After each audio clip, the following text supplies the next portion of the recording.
I'm going to go over some tips on replacing washing machine hoses. A good routine to have is checking your hoses once a year for wear, leaks, and rust. The Insurance Institute on Business and Home Safety says about half of the insurance claims for water damage are from washing machine hoses. And they're recommending replace your washing machine hose once every 5 years. To replace your hoses, turn off your washing machine and turn off the shutoff valves.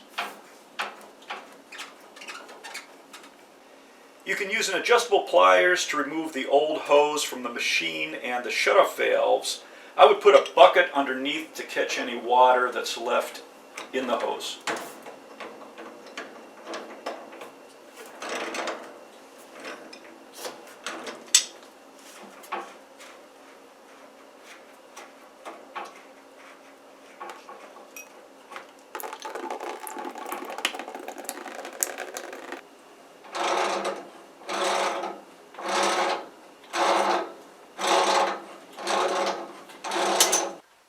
If your washing machine has inlet filters, some can be removed easily just by grabbing it with a pair of pliers and working it out. Some may be difficult to remove, so you can just use a toothbrush and a spray bottle with some water and clean them off. I'm using Certified Appliance Accessories stainless steel braided hoses because they have a 5-year warranty.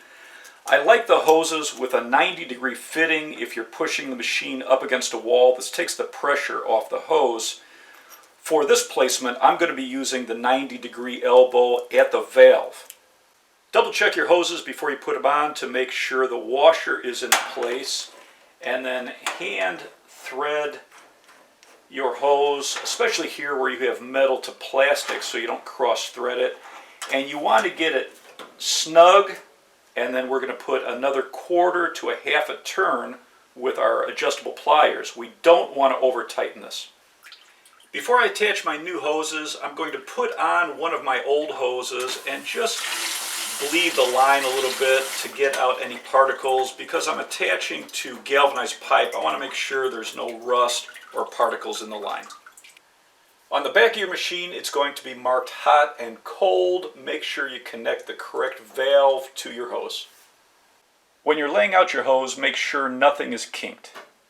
Once you've connected your hoses, you can now run the machine through a cycle and check to make sure there's no leaks where you've connected the hoses. If there are, gradually tighten it until it doesn't leak. You don't want to over tighten it.